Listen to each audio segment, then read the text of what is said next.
Ayan po mga kababayan, si nanay nakakapaglakad na po. At ito po yung sponsor ni Madam Beautiful. Madam, thank you. Complete na daw po ang buhay niya. For after 35 years, nakakapaglakad na po si nanay. Good po siya, nagpapasalamat kay Madam Beautiful sa pag-sponsor mo sa kanya.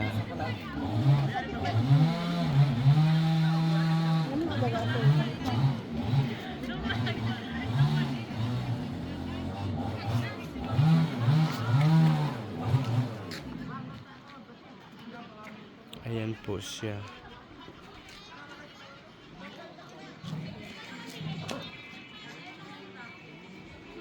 At least nakakalakad na po siya sa paligid nila. Para makita niya na po yung tanawin.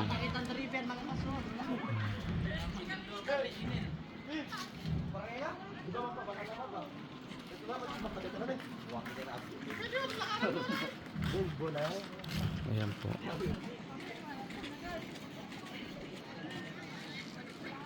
$35 na eh?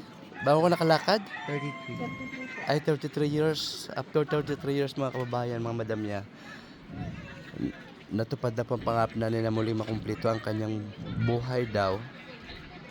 Dahil sa tagal ng panahon siya po'y gumagapang lang po. Naglalaba, naghuhugas, nagluluto. Ito na po siya ngayon. Nakumpleto na at nakasapatos pa si nanay.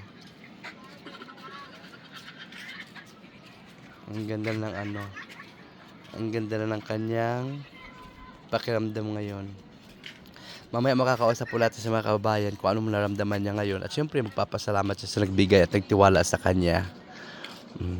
At syempre pasalamat din ang anak ng dalaga.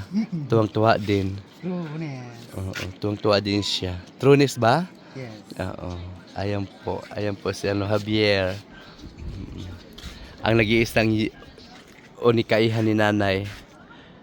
Nay, kausapin kita, Nay. Ayan po. Nay, good morning po. Kumusta pakiramdam? Sir, Kumusta pong pakiramdam na nakalakad ka na? napaka saya po ako nung lumakad na, ma'am, kasi nabuo na yung paa ko. Oh, Simula nung 33 years old na hinihintay ko na ayun lang po natupad ang ko, ma'am, pangarap mo. pangarap ko. Minsan ba na naisip mo na muli ka makalakad? Minsan ba naisip mo na makalakalakad pa kaya ako? Nakakalakad pa nga kaya ako, sabi ko, ma'am, saka ko, nakakalakad na po ako ngayon dahil may tumulong na po sa akin, ma'am. Ikaw na yun, ma'am. Si Madam Beautiful. Madam, maraming salamat po. Alam mo si nanay, hindi siya emotional, kundi talagang sobrang tuwa. Natutuwa siya dahil sa pagkatapos daw ng 33 years, natupad ang mga pangarap niya sa paglalakad. O nagpasalamat din kami sa iyo. At of course, kay Madam Beautiful, maraming salamat sa tiwala na ibinigay mo sa amin.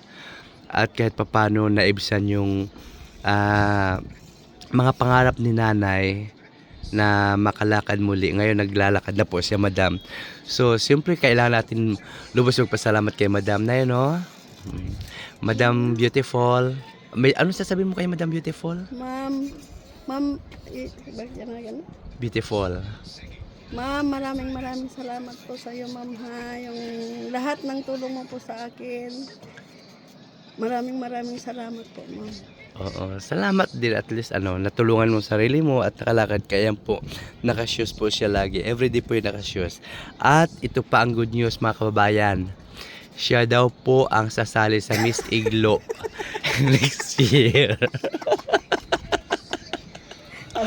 Siya po ngayon ang panlaban ng Barangay Tupa, San Vicente sa Miss Iglo this coming fiesta. Lalaban ka, Nay? Ha? Naiyak siya sa tuwa, naiyak siya sa sa galak sa kalagayan niya. So, maraming salamat na ha. Saka pagbutihin mo na lang yan. Practicein mo na lang yung paglalakad mo na wala ng ganito para mas lubusan ka lang makalakad na ha. Sige na, salamat po. Salamat din, ma'am, sir. Bye-bye. Salamat po sa Diyos. Tulong mo po sa akin. Sige po.